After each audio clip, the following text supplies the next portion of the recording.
നമസ്കാരം, നൈനാസ് flavours and സ്പൈസിലേക്ക് എല്ലാവർക്കും സ്വാഗതം. ഇന്ന് ഞാൻ ഇവിടെ വന്നിരിക്കുന്നത് ഒരു സ്പെഷ്യൽ ഡിഷുമായിട്ടാണ്, കിനാവിലെ ചിക്കൻ. അപ്പൊ ആദ്യം തന്നെ ഈ പേരിനെ കുറിച്ച് ഞാൻ പറയാം. ഒരു ഡിഷ് അത് ഒരു പ്ലേറ്റിങ്ങിൽ വരുന്നത് എങ്ങനെ ഇരിക്കണം, ആ ഒരു രീതി എൻ്റെ ഹസ്ബൻഡാണ് പറഞ്ഞു തന്നത്. ഈ രീതിയിൽ ഇന്ന കളേഴ്സ് ഒക്കെ ആയിട്ട് ഇങ്ങനെ ഒരു ഡിഷ് നീ ഒന്ന് പ്രസന്റ് ചെയ്യൂ എന്ന് പറഞ്ഞു. അപ്പൊ എനിക്ക് ഇഷ്ടപ്പെട്ട രീതിയിൽ എൻ്റെ മൈൻഡിൽ വന്ന റെസിപ്പി ഇൻഗ്രീഡിയൻസ് എല്ലാം ചേർത്ത് ഞാനൊരു ഡിഷ് തയ്യാറാക്കി. അപ്പോൾ ആ ഡിഷിനൊരു പേരിടണം. ആ പേര് എന്തിടാം എന്ന് ആലോചിച്ചിരിക്കുമ്പോഴാണ് എൻ്റെ വല്യച്ഛൻ, അതായത് അച്ഛൻ്റെ ജ്യേഷ്ഠൻ, എനിക്ക് ഈ ഒരു പേര് സജസ്റ്റ് ചെയ്തത്, കിനാവിലെ ചിക്കൻ. അപ്പൊ നമുക്ക് ഈ ഡിഷ് എങ്ങനെയാണ് തയ്യാറാക്കുന്നതെന്ന് നോക്കാം. അപ്പം നമ്മുടെ കിനാവിലെ ചിക്കൻ റെഡിയാക്കാൻ മെയിൻ ആയിട്ട് ആവശ്യമുള്ള ഇൻഗ്രീഡിയൻറ്റ് ചിക്കൻ തന്നെയാണ്. ഞാനൊരു 800 ഗ്രാമോളം വരുന്ന ഒരു ചെറിയൊരു ചിക്കനാണ് എടുത്തിരിക്കുന്നത്. അതിനെ കഴുകി ക്ലീൻ ചെയ്തിട്ട് ഇതുപോലെ ഒന്ന് കട്ട് ചെയ്ത് കൊടുക്കണം. ഇത് എന്തിനാണെന്ന് വെച്ചാൽ ഇത് കുക്ക് ചെയ്ത് മാരിനേറ്റ് ഒക്കെ ചെയ്യുന്ന ടൈമിൽ ഇതിലേക്ക് നമുക്ക് മസാല പിടിച്ച് കയറ്റാനാണ് ഇങ്ങനെ ചെയ്യുന്നത്. അപ്പോൾ ഇതിങ്ങനെ കട്ട് ചെയ്യുന്നതിന് തൊട്ട് മുന്നായിട്ട് നിങ്ങൾ കഴുകി വൃത്തിയാക്കിയിട്ട് ഒരു കിച്ചൺ ടവലോ അല്ലെങ്കിൽ ടിഷ്യൂ വെച്ചൊന്ന് തുടച്ച് എക്സസ് ആയിട്ടുള്ള വെള്ളമൊക്കെ ഒന്ന് മാറ്റണം. എന്നിട്ട് വേണം നമ്മളിങ്ങനെ കട്ട് ചെയ്ത് കൊടുക്കാൻ. എന്നിട്ട് ആദ്യം നമ്മൾ ഇതിനെ കുക്ക് ചെയ്യും. കുക്ക് ചെയ്തതിന് ശേഷമാണ് മാരിനേറ്റ് ചെയ്ത് ഫ്രൈ ചെയ്യാനായിട്ട് വെക്കുന്നത്. അപ്പം നമുക്ക് എങ്ങനെയാണ് ഇതിൻ്റെ പ്രിപ്പറേഷൻ എന്ന് നോക്കാം. ഇപ്പം ഇത് കുക്ക് ചെയ്യാൻ ഞാൻ ഇതുപോലത്തെ ഒരു പാനാണ് എടുത്തിരിക്കുന്നത്. അതിനകത്തോട്ട് ആദ്യം കുറച്ച് വെള്ളം നമുക്ക് ഒഴിച്ചു കൊടുക്കാം. കുറച്ച് വെള്ളത്തിൽ, കാരണം വെള്ളത്തിൽ ഒഴിച്ച് വേണം നമ്മൾ ഈ ചിക്കനെ ആദ്യം കുക്ക് ചെയ്തെടുക്കണം. അപ്പോൾ അതിനായിട്ട് ആദ്യം വെള്ളം ഒഴിച്ച് കൊടുത്തതിന് ശേഷം അതിലേക്ക് ഞാനൊരു 3/4 ടീസ്പൂൺ മഞ്ഞൾപ്പൊടി ചേർക്കുന്നുണ്ട്.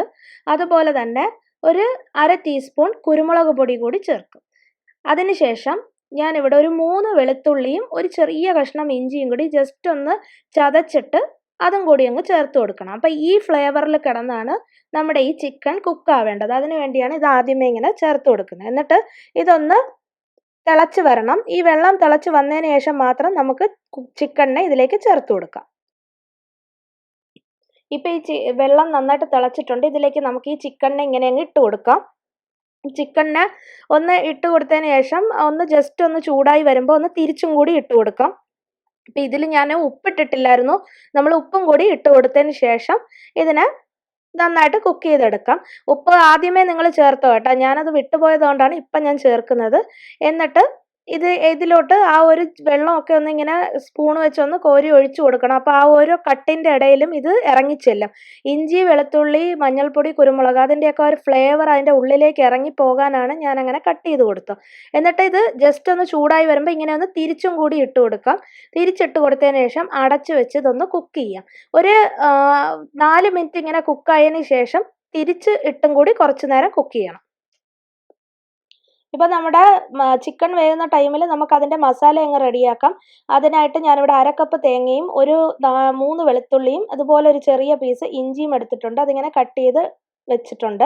അതിൻ്റെ കൂടെ നമുക്ക് കുറച്ച് ഉള്ളിയും കൂടി ചേർത്ത് കൊടുക്കണം. ഞാനിവിടെ ചെറിയ ചുവന്നുള്ളിയാണ് എടുത്തിരിക്കുന്നത്, ഒരു 5ഓ 6ഓ ചുവന്നുള്ളി. നിങ്ങളുടെ കയ്യിൽ ചുവന്നുള്ളി ഇല്ല എന്നുണ്ടെങ്കിൽ സവാള ചേർത്താൽ മതി. ചെറിയൊരു സവാള കട്ട് ചെയ്ത് ചേർക്കണം. ഇത് അരച്ചെടുക്കാനുള്ളതാണ്. അപ്പം ഞാനിപ്പോൾ ഈ ഒരു ഇതെല്ലാം കൂടി നമുക്ക് മിക്സിയുടെ ജാറിലേക്ക് അങ്ങ് മാറ്റാം. അതിൻ്റെ കൂടെ നമുക്ക് ബാക്കി ഇൻഗ്രീഡിയൻസും കൂടി ചേർത്ത് കൊടുക്കാം. ഇതിലേക്ക് ഒരു നാരങ്ങയുടെ പകുതി നമുക്ക് അതിൻ്റെ നീര് കൂടി ചേർത്ത് കൊടുക്കാം, ഒരു പുളിരസം വരാനായിട്ട്. പിന്നെ ഒരു ടേബിൾ സ്പൂൺ തൈര് ചേർത്ത് കൊടുക്കണം. നമ്മുടെ കട്ട തൈര് ഉണ്ടല്ലോ, അധികം പുളിയൊന്നും ഇല്ലാത്ത തൈര്, അതുകൊണ്ടാണ് ഞാൻ നാരങ്ങ നീര് ചേർക്കുന്നത്. നിങ്ങൾ ചേർക്കുന്ന തൈരിന് പുളിയുണ്ടെങ്കിൽ നാരങ്ങ നീര് വേണ്ട.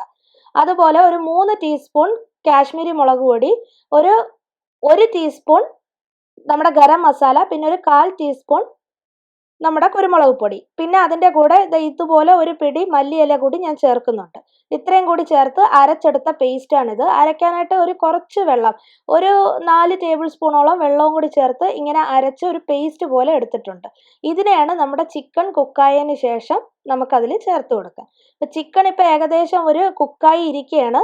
അതൊരു 6 മിനിറ്റ് കൊണ്ട് 6-7 മിനിറ്റ് കൊണ്ട് കുക്കായി കെട്ടി തിരിച്ചും മറിച്ചും ഇട്ട് വേണം അത് കുക്ക് ചെയ്യാനായിട്ട്. അപ്പോൾ ഇതിപ്പോൾ കുക്കായ ചിക്കനാണ്. അതുപോലെ തന്നെ അത് കുക്ക് ചെയ്ത ആ ഒരു സ്റ്റോക്കിനെ നമുക്ക് മാറ്റി വെക്കാം. എന്നിട്ട് ഈ ചിക്കനിലേക്ക് നമുക്ക് ഈ മസാല കംപ്ലീറ്റ് പിടിപ്പിച്ചു കൊടുക്കാം. മാരിനേറ്റ് ചെയ്യണം. മാരിനേറ്റ് ചെയ്ത് ഒരു 1-1.5 മണിക്കൂറെങ്കിലും ഇത് വെച്ചേക്കണം. ഇതുപോലെ മാരിനേറ്റ് ചെയ്ത് കൊടുക്കണം. ഇപ്പോൾ നമ്മുടെ മസാല എല്ലായിടത്തും പിടിച്ചിട്ടുണ്ട്. ഇതിനെ നമുക്ക് 1-1.5 മണിക്കൂർ ഫ്രിഡ്ജിനുള്ളിൽ വെച്ചേക്കാം. ആ നേരത്ത് നമുക്ക് ബാക്കി പ്രിപ്പയർ ചെയ്യാം. ഇനി നമുക്ക് ഇതിലേക്ക് കുറച്ച് റൈസ് കുക്ക് ചെയ്യണം. ഞാനിവിടെ 2 കപ്പ് ബസുമതി റൈസാണ് എടുത്തിരിക്കുന്നത്. ലോങ് ഗ്രെയിൻ ബസുമതി റൈസാണ്. അതിനെ കഴുകി വൃത്തിയാക്കി വെച്ചിട്ടുണ്ട്. അതിനെ നമ്മൾ കുക്ക് ചെയ്യേണ്ടത് നമ്മുടെ ഈ ചിക്കൻ വേവിച്ച ആ ഒരു സ്റ്റോക്ക് ഉണ്ടല്ലോ, അതിൽ തന്നെയാണ് നമ്മൾ കുക്ക് ചെയ്യേണ്ടത്. അപ്പോൾ ഈ സ്റ്റോക്കിലാണ് നമ്മൾ കുക്ക് ചെയ്യാൻ പോകുന്നത്. അതിപ്പോൾ ഏകദേശം ഒരു 3 കപ്പാണ് നമുക്ക് ഈ സ്റ്റോക്ക് കിട്ടിയിരിക്കുന്നത്. അപ്പോൾ ബാക്കി 1 കപ്പ് ഞാനിവിടെ തേങ്ങാപ്പാൽ ചേർത്ത് കൊടുക്കുകയാണ്. അപ്പോൾ നിങ്ങളും കുക്ക് ചെയ്യുമ്പോൾ അളന്ന് നോക്കുക എത്രയുണ്ടെന്ന്. എന്നിട്ട് ആ ഉള്ള സ്റ്റോക്കിൻ്റെ ബാക്കി എത്ര വേണോ അത്രയും നമുക്ക് തേങ്ങാപ്പാൽ അത് രണ്ടാം പാലിൻ്റെ ആ ഒരു ലൂസ് കൺസിസ്റ്റൻസിയിൽ ചേർത്താൽ മതി. ആ ചോറിനൊരു തേങ്ങയുടെ ആ ഒരു മണം കിട്ടാനാണ് ഞാനിങ്ങനെ 2 കപ്പ് അരി ആയതുകൊണ്ടാണ് 4 കപ്പ് വെള്ളം ചേർക്കുന്നത്. അപ്പോൾ അതിൽ 3 കപ്പ് സ്റ്റോക്ക് തന്നെ ഉണ്ട്. ബാക്കി വരുന്ന ഒരു എത്രയാണോ അതാണ് ഞാനിവിടെ തേങ്ങാപ്പാൽ ചേർത്തത്. എന്നിട്ട് ഇതുപോലെ അരിച്ചങ്ങ് നമുക്ക് ഒഴിക്കാം. അപ്പോൾ ഇതിൽ നമ്മൾ ആ ചേർത്ത് കൊടുത്ത ഇഞ്ചി വെളുത്തുള്ളി അതൊക്കെ അങ്ങ് മാറിക്കിട്ടും. നമുക്ക് ചോറിൽ അതൊന്നും കടിക്കാനായിട്ട് ഉണ്ടാവില്ല. ഇനി ഇത് നമുക്ക് തിളപ്പിക്കാനായിട്ട് വെക്കാം. ഇതിലേക്ക് ഞാനൊരു 2 ഏലക്ക, ഒരു 3 ഗ്രാമ്പു, അതുപോലെ ചെറിയൊരു പീസ് പട്ട, പിന്നെ നമ്മുടെ ബേ ലീഫ്, ഒരു ചെറിയ ബേ ലീഫ്, അതുപോലെ ഒരു 1/2 ടീസ്പൂൺ പെരിഞ്ജീരകം, ഇത്രയും കൂടി ഇട്ട് കൊടുത്തിട്ട് നമുക്കിതൊന്ന് തിളപ്പിക്കാനായിട്ട് വെക്കാം. ഇത് തിളച്ചതിന് ശേഷം മാത്രം അരി ചേർത്ത് കൊടുക്കാം. അപ്പോൾ ഇത് തിളച്ച് വന്നിട്ടുണ്ട്. ഇതിലേക്ക് നമുക്ക് അരി ചേർത്ത് ഇപ്പോൾ നമ്മുടെ റൈസ് എല്ലാം ചേർത്ത് കൊടുത്തിട്ടുണ്ട്. ഇത് നന്നായിട്ടൊന്ന് ഇളക്കി കൊടുക്കണം. അതിനുശേഷം എരിവിന് ആവശ്യത്തിന് പച്ചമുളകാണ് ചേർത്ത് കൊടുക്കേണ്ടത്. ഞാനിവിടെ എൻ്റെ കയ്യിൽ കാന്താരി മുളക് അവൈലബിൾ ആയതുകൊണ്ട് ഞാൻ അതാണ് ചേർത്ത് കൊടുക്കുന്നത്. അത് കുറച്ചും കൂടി ഹെൽത്തിയാണ്. പക്ഷേ നിങ്ങളുടെ കയ്യിൽ അത് ഇല്ലയെന്നുണ്ടെങ്കിൽ നിങ്ങൾക്ക് പച്ചമുളക് ചേർത്താൽ മതി. എന്നിട്ട് നല്ലതുപോലെ ഒന്ന് ഇളക്കി കൊടുക്കുക. അതുപോലെ തന്നെ ഈ ടൈമിൽ ഉപ്പ് കൂടി നോക്കുക കറക്റ്റാണോ ഇല്ലയോ എന്നുള്ളത്. ഇവിടെ ഇപ്പോൾ കറക്റ്റാണ്. നിങ്ങൾ ചെയ്യുമ്പോൾ നോക്കുക. കാരണം ചിക്കൻ സ്റ്റോക്കിന് ആവശ്യത്തിന് ഉപ്പിട്ടത് കൊണ്ടാണ് എനിക്ക് ഇത് കറക്റ്റാണ്. ഇനി നമുക്കിത് അടച്ച് വെച്ച് ഒരു 5-6 മിനിറ്റ് കൊണ്ട് വെന്ത് കിട്ടും. ഇപ്പോൾ ഇത് 6 മിനിറ്റ് ആയിട്ടുണ്ട്. മീഡിയം ഫ്ലെയിമിൽ കിടന്നാണ് കുക്കായത്. നമുക്കിത് കുക്കായൊന്നൊന്ന് നോക്കാം. ജസ്റ്റ് ഒന്ന് ഇളക്കി കൊടുക്കുമ്പോൾ അറിയാൻ പറ്റും. ഒരുപാട് അങ്ങ് കുക്കായി അങ്ങ് കുഴഞ്ഞു പോകരുത്. ഇതിപ്പോൾ നല്ല രീതിയിൽ കുക്കായി വന്നിട്ടുണ്ട്. ഇനി ഇത് ഫ്ലെയിം ഓഫ് ചെയ്ത് അടച്ച് വെക്കുമ്പോൾ കറക്റ്റ് സെറ്റായി തന്നെ ഇരിക്കും. നമുക്കിനി ബാക്കി പ്രിപ്പറേഷൻ നോക്കാം. അപ്പോൾ നമ്മുടെ ഗാർണിഷ് ചെയ്യാനായിട്ടുള്ള എല്ലാം ചെയ്യണം. അതിനായിട്ട് ഓയിൽ ഒഴിച്ച് കൊടുത്തിട്ടുണ്ട്. ഞാനിവിടെ നെയ്യാണ് യൂസ് ചെയ്തേക്കുന്നത്, 1.5 ടേബിൾ സ്പൂൺ. അതിലേക്ക് കുറച്ച് അണ്ടിപ്പരിപ്പ് ചേർത്തിട്ടുണ്ട്. അണ്ടിപ്പരിപ്പ് ഒന്ന് ചൂടായി വരുമ്പോൾ അതിലേക്ക് ബാക്കി കിസ്മിസ് കൂടി കുറച്ച് ചേർത്ത് അതിനെ അങ്ങ് വറുത്ത് കോരി മാറ്റാം. അതിനുശേഷം നമുക്ക് കുറച്ച് സവാളയും കൂടി വറുത്ത് കോരി മാറ്റണം. അപ്പോൾ ഈ വീഡിയോസ് ഞാനത് അത്രയും ഡീറ്റെയിൽ ആയിട്ട് കാണിക്കാത്തത് ഇതിന് മുന്നത്തെ 2-3 വീഡിയോസിൽ ഞാൻ നല്ല ക്ലിയർ ആയിട്ട് കാണിച്ചിട്ടുണ്ട് എങ്ങനെയാണ് സവാള ഫ്രൈ ചെയ്തൊക്കെ എടുക്കേണ്ടതെന്ന്. അതുകൊണ്ടാണ് ഇത് നല്ല ഫാസ്റ്റിന് കാണിക്കുന്നത്. ഇപ്പോൾ സവാള നല്ല ഫ്രൈ ആയി വന്നിട്ടുണ്ട്. അതിനെ കൂടെ നമുക്കങ്ങ് കോരി മാറ്റാം. അതിനുശേഷം നമുക്ക് കുറച്ച് ലിവർ കൂടിയുണ്ട്, അതും കൂടി ഒന്ന് ഫ്രൈ ചെയ്തെടുക്കാം. ഇപ്പോൾ ലിവർ ഫ്രൈ ചെയ്യുകയോ റോസ്റ്റ് ചെയ്യുകയോ അതൊക്കെ നിങ്ങളുടെ ഇഷ്ടത്തിനനുസരിച്ച് നിങ്ങൾക്ക് ചെയ്യാം. ഞാനിവിടെ ചെറുതായിട്ടൊന്ന് റോസ്റ്റ് ചെയ്താണ് എടുക്കുന്നത്. അപ്പോൾ അതിനായിട്ട് ഈ ബാക്കി വന്ന ഈ ഓയിലിൽ തന്നെ നമുക്ക് ഒരു സവാളയാണ് ഞാനിത് കട്ട് ചെയ്ത് ചേർത്ത് കൊടുക്കുന്നത്. അപ്പോൾ ഇവിടെ നമുക്ക് ഒരു ചിക്കൻ വാങ്ങിക്കുമ്പോൾ ആ ചിക്കൻ്റെ തന്നെ കൂടെ കുറച്ച് ലിവറും അതിൻ്റെ ആ ഒരു മാങ്ങ അങ്ങനെയൊക്കെ ഉള്ള കുറച്ച് പാർട്സ് ഉണ്ടല്ലോ, ആ പാർട്സൊക്കെ നമുക്ക് ഇവിടെ അങ്ങനെ കിട്ടില്ല. പക്ഷെ സെപ്പറേറ്റ് വാങ്ങിക്കാൻ കിട്ടും. അപ്പോൾ ഞാനിവിടെ കുറച്ച് ലിവർ വാങ്ങിച്ചിട്ടുണ്ട്. അപ്പോൾ അതാണ് യൂസ് ചെയ്യുന്നത്. ഒരു 2-3 ലിവറാണ് ഞാനിവിടെ യൂസ് ചെയ്യുന്നത്. കട്ട് ചെയ്ത് ഇങ്ങനെ കഴുകി വൃത്തിയാക്കി വെച്ചിട്ടുണ്ട്. പക്ഷെ നിങ്ങൾക്ക് നാട്ടിലൊക്കെ ആണെങ്കിൽ നമുക്കൊരു ചിക്കൻ വാങ്ങിക്കുമ്പോൾ അതിൻ്റെ കൂടെ തന്നെ അതിൻ്റെ പാർട്സ് കിട്ടും. അപ്പോൾ അത്ര പാർട്സ് യൂസ് ചെയ്താൽ മതി. എത്രയാണോ ഒരു ചിക്കനിലുള്ളത് അത് ഇത്ര മതി. ഒരു ചിക്കനിൽ എന്തൊക്കെ അവൈലബിൾ ആണോ അതെല്ലാം നമുക്ക് ഈ ഒരു ഡിഷിൽ ഉൾപ്പെടുത്തണം. അപ്പോൾ അതിനായിട്ട് നമ്മളിത് പ്രിപ്പയർ ചെയ്യുന്നതാണ്. അതുപോലെ ഞാനൊരു മുട്ട കൂടി ലാസ്റ്റ് പുഴുങ്ങി വെക്കുന്നുണ്ട്. അപ്പോൾ അതും ഒരു എഗ്ഗ് കൂടി നമുക്ക് ബോയിൽ ചെയ്ത് മാറ്റി വെക്കുന്നുണ്ട്. ഞാൻ ഓൾറെഡി അത് ബോയിൽ ചെയ്ത് വെച്ചിട്ടുണ്ട്. അത് എല്ലാവർക്കും അറിയാവുന്നതുകൊണ്ടാണ് ഞാൻ വീഡിയോയിൽ കാണിക്കാത്തത്. അപ്പോൾ നമുക്ക് ലിവർ പ്രിപ്പയർ ചെയ്യാം. അപ്പോൾ നമ്മുടെ സവോള നന്നായിട്ടൊന്ന് വഴറ്റി വന്നിട്ടുണ്ട്. അതിൻ്റെ കൂടെ ഞാനൊരു 1/2 ടീസ്പൂൺ മഞ്ഞൾപ്പൊടി, അതുപോലെ 1 ടീസ്പൂൺ കുരുമുളക് പൊടിയും കൂടി ചേർത്ത് നന്നായിട്ടൊന്ന് മിക്സ് ചെയ്തെടുക്കാം. ആവശ്യത്തിന് ഉപ്പും കൂടി ചേർത്തോളണം.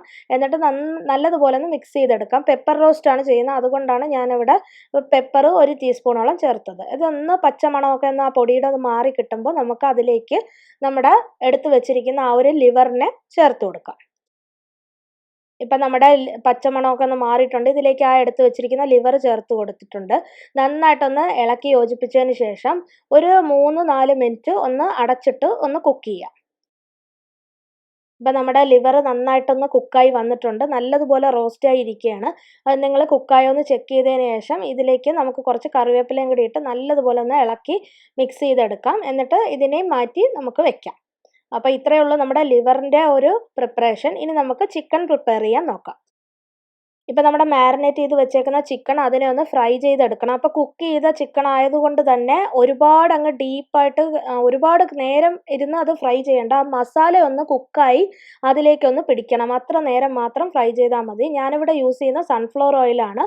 അതിനെ ഞാൻ ഇതുപോലെ ആ ഒരു പാനിൽ ഒഴിച്ചു കൊടുത്തിട്ടുണ്ട്. എന്നിട്ട് അത് ചൂടായി വരുന്നത് വരെ നമുക്ക് വെയിറ്റ് ചെയ്യാം. നല്ല രീതിയിൽ ചൂടായതിന് ശേഷം മാത്രം ചിക്കൻ അതിലേക്ക് ഇട്ട് കൊടുക്കുക. ഇപ്പം നമ്മുടെ ഓയിൽ നന്നായിട്ട് ചൂടായിട്ടുണ്ട്. അപ്പം നമ്മുടെ ചിക്കൻ അതിലേക്ക് അങ്ങ് ഇട്ട് കൊടുക്കുക. ഇട്ട് കൊടുക്കുമ്പോൾ സൂക്ഷിക്കണം, നല്ല തിളച്ച എണ്ണയാണ്. എന്നിട്ട് ഇതുപോലെ കുറച്ച് ഓയിൽ അതിൻ്റെ മുകളിലേക്ക് അങ്ങ് ഇതുപോലെ ഒഴിച്ചു കൊടുത്താൽ മതി. അപ്പോൾ ആ മസാല ഒന്ന് അതിലേക്ക് അങ്ങ് പെട്ടെന്ന് പിടിക്കും. എന്നിട്ട് ഒരു 2 മിനിറ്റ് ഇതുപോലെ തന്നെ കിടന്നതിന് ശേഷം തിരിച്ചിട്ട് കൊടുക്കുക. തിരിച്ചിട്ട് കൊടുത്ത് വീണ്ടും 2 മിനിറ്റ് കുക്ക് ചെയ്തതിന് ശേഷം അങ്ങനെ 2 പ്രാവശ്യമായിട്ടൊന്ന് തിരിച്ചും മറിച്ചും ഇട്ട് കൊടുക്കുമ്പോൾ അതിൻ്റെ അകത്തും പുറത്തുമൊക്കെ ഉള്ള മസാലയൊക്കെ ഒന്ന് നന്നായിട്ട് പിടിച്ച് കിട്ടും. ഇപ്പോൾ ഇത് 2 മിനിറ്റ് ആയിട്ടുണ്ട്. അപ്പോൾ നമുക്ക് തിരിച്ചിട്ട് കൊടുക്കാം. തിരിച്ചിട്ട് കൊടുത്തിട്ട് ഇതേപോലെ ഒന്ന് ഓയിൽ ഒഴിച്ചു കൊടുക്കണം. അപ്പോൾ ഇങ്ങനെ നമുക്കതിനെ അങ്ങ് കുക്ക് ചെയ്തെടുക്കാം. അതുപോലെ തന്നെ വീണ്ടും ഒരു പ്രാവശ്യം കൂടി ഇതുപോലെ തിരിച്ചും മറിച്ചും ഇട്ട് കുക്ക് ചെയ്തെടുക്കാം. ഇപ്പോൾ നമ്മുടെ ചിക്കൻ തിരിച്ചും മറിച്ചും 2 പ്രാവശ്യം ഇട്ട് കുക്കായി എടുത്തിട്ടുണ്ട്. ഇനി ഇതിനെ നമുക്കങ്ങ് കോരി മാറ്റാം. ഇത് കോരി നമുക്കൊരു ടിഷ്യൂ പേപ്പറിലേക്ക് അങ്ങ് മാറ്റി വയ്ക്കാം. അപ്പോൾ ആ എക്സസ് ആയിട്ടുള്ള ഓയിലൊക്കെ അങ്ങ് ഡ്രെയിൻ ആയി പോകും. ഇനി നമുക്ക് ഇതെല്ലാം കൂടി ഒന്ന് സെറ്റ് ചെയ്യണം. നമ്മളിപ്പോൾ പല പാർട്ടായിട്ടാണ് റെഡിയാക്കി വെച്ചേക്കുന്നത്. ഇതിനെ ഒന്ന് സെറ്റ് ചെയ്തെടുക്കാം. ഇനി നമുക്കിത് സെറ്റ് ചെയ്യാനായിട്ട് ഞാനിതുപോലെ ഒരു വാഴയിലയാണ് എടുത്തിരിക്കുന്നത്. ഇപ്പോൾ വാഴയിലയിൽ നമുക്ക് ഇതുപോലെ ഒന്ന് റൈസ് നന്നായിട്ടൊന്ന് നിരത്തി വെക്കാം. അതിനുശേഷം ഇതിൻ്റെ മുകളിലേക്കാണ് ചിക്കൻ റെഡിയാക്കേണ്ടത്. അപ്പോൾ ഇങ്ങനെ ഒരു ഡിഷൊക്കെ ഒരു സ്പെഷ്യൽ ഡിഷാണ്. അപ്പോൾ ഇങ്ങനെ ഒരു ഡിഷൊക്കെ നമുക്ക് ഏതെങ്കിലും ഗസ്റ്റൊക്കെ വരുമ്പോഴോ അല്ലെങ്കിൽ എന്തെങ്കിലും വിശേഷ ദിവസമൊക്കെ നമുക്കിത് ചെയ്യാവുന്നതേ ഉള്ളൂ. ഒരു ഗസ്റ്റൊക്കെ വരുമ്പോൾ പ്രസൻറ്റ് ചെയ്യാൻ നല്ല ഭംഗിയാണ്. ഇപ്പോൾ ഇങ്ങനെ കുക്ക് ചെയ്യുമ്പോൾ മാത്രമല്ല ഈ ഒരു പ്ലേറ്ററിൽ തന്നെ എല്ലാം ഉണ്ട്. ഒരു റൈസ്, ചിക്കൻ്റേതായ എല്ലാ ഇൻഗ്രീഡിയൻസും ഉണ്ടാവും. അപ്പോൾ ഇതുപോലെ കുറച്ച് റൈസ് എടുത്ത് വെക്കുക. റൈസ് എടുത്ത് വെച്ചതിന് ശേഷം ചിക്കനെ ഞാൻ ഇങ്ങനെയാണ് വെക്കുന്നത്. ഇങ്ങനെ ഈ ഒരു രീതിയിൽ നമുക്കത് റെഡിയാക്കി വെക്കാം. ഇങ്ങനെ വെച്ചതിന് ശേഷം ഞാനിവിടെ ഒരു മുട്ട പുഴുങ്ങി വെച്ചിട്ടുണ്ട്. ഞാൻ നേരത്തെ പറഞ്ഞില്ലേ ഒരു ചിക്കൻ്റേതായ എല്ലാ ഐറ്റംസും വേണം. അപ്പം ഞാനിവിടെ പുഴുങ്ങി വെച്ചേക്കുന്ന മുട്ട ഇതുപോലെ ഒന്ന് സെറ്റ് ചെയ്യണം. അതിനുശേഷം നമുക്ക് കുറച്ച് റൈസും കൂടി അതിൻ്റെ മുകളിലേക്ക് ഇതുപോലെ ഇതൊക്കെ നിങ്ങളുടെ ഇഷ്ടത്തിനനുസരിച്ച് ചെയ്യാം. എന്നാലും ഈ ഒരു രീതിയിൽ റൈസ് ഇട്ട് അതിൻ്റെ മുകളിൽ ചിക്കൻ വെച്ച് ഒരു മുട്ട ഇങ്ങനെ വെച്ചതിന് ശേഷം നമുക്കിനി ബാക്കി ഗാർണിഷ് ചെയ്യണം. ഗാർണിഷ് ചെയ്യുന്ന നമ്മൾ ഈ ഡിഷിൻ്റെ കൂടെ കഴിക്കേണ്ട ഒരു സലാഡ് പോലെയാണ്. ക്യാരറ്റും അതുപോലെ കുറച്ച് സവാള കട്ട് ചെയ്തതും ഒരു ചെറിയൊരു നാരങ്ങയുടെ പീസും. അപ്പോൾ അതൊക്കെ നമുക്കിങ്ങനെ ഗാർണിഷ് ചെയ്യുമ്പോൾ തന്നെ കൂടെ വെക്കാവുന്നതേ ഉള്ളൂ. അതും കൂടി വെച്ചതിന് ശേഷം നമുക്ക് നേരത്തെ തന്നെ ഗാർണിഷ് ചെയ്യാനായിട്ട് നമ്മൾ എടുത്തു വെച്ചിട്ടില്ലേ നെയ്യിൽ റോസ്റ്റ് ചെയ്ത്, അതും കൂടി ചേർത്ത് കൊടുക്കാം. കുറച്ച് മല്ലിയില കൂടി ഇങ്ങനെ ഗാർണിഷ് ചെയ്തിട്ട് അണ്ടിപ്പരിപ്പ്, മുന്തിരിങ്ങ, അതുപോലെ തന്നെ നമ്മുടെ കുറച്ച് സവാള ഇതെല്ലാം ഒന്ന് ഗാർണിഷ് ചെയ്ത് കൊടുക്കാം. ഗാർണിഷ് ചെയ്ത് കൊടുത്തതിന് ശേഷം ആ ഒരു നമ്മുടെ മുട്ട പുഴുങ്ങി വെച്ചേക്കുന്നതിൻ്റെ സൈഡിലായിട്ട് നമുക്ക് ആ കുക്ക് ചെയ്ത് വെച്ചിരിക്കുന്ന ആ ഒരു ലിവറും കൂടി വെക്കാം. ഇതൊക്കെ സൈഡ് ഡിഷായിട്ടും നമുക്ക് കഴിക്കാം. പക്ഷെ അതല്ലാതെ നമുക്കിതിൻ്റെ കൂടെ തന്നെ സെർവ് ചെയ്താൽ അത് കാണാനൊരു ഭംഗിയായിരിക്കും. അപ്പോൾ ഇതിനെയാണ് നമ്മൾ കിനാവിലെ ചിക്കൻ എന്ന് ഞാൻ പേരിട്ടിരിക്കുന്നത്. അപ്പം നല്ലൊരു ഡിഷായിരുന്നു, നല്ല ടേസ്റ്റും ആയിരുന്നു. അതുപോലെ തന്നെ ഈ ഒരു ഡിഷിൽ നമുക്കൊരു ചിക്കൻ ഇഷ്ടപ്പെടുന്ന എല്ലാവർക്കും ഈ ഒരു ഡിഷ് ഇഷ്ടപ്പെടും. മാത്രമല്ല ഇതിൻ്റെ ഫുള്ള് ചിക്കൻ ആയാലും തേങ്ങ ഉപയോഗിച്ചാണ് ഞാനിവിടെ മാരിനേറ്റ് ചെയ്ത് റെഡിയാക്കിയേക്കുന്നത്. അതുപോലെ ചോറിലായാലും തേങ്ങാപ്പാൽ ഒഴിച്ചിട്ടുണ്ട്. അപ്പോൾ ഫുള്ളൊരു തേങ്ങയുടെ ആ ഒരു നാടൻ മണവും കിട്ടും. അപ്പോൾ ഇതാണ് നമ്മുടെ കിനാവിലെ ചിക്കൻ. ഇതൊരു ഫുള്ളൊരു പ്ലാറ്ററാണ്. അപ്പോൾ എല്ലാവരും ഇത് ട്രൈ ചെയ്ത് നോക്കണം. ട്രൈ ചെയ്ത് നോക്കിയതിന് ശേഷം അഭിപ്രായം പറയാൻ മറക്കരുത്. അതുപോലെ തന്നെ വീഡിയോ കണ്ട് ഇഷ്ടപ്പെടുന്നവർ ഒന്ന് സബ്സ്ക്രൈബ് ചെയ്യുകയും ലൈക്ക് ചെയ്യുകയും ഷെയർ ചെയ്യുകയും കൂടി ചെയ്യുക. നെക്സ്റ്റ് റെസിപ്പിയുമായി കാണുന്നത് വരെ ബൈ.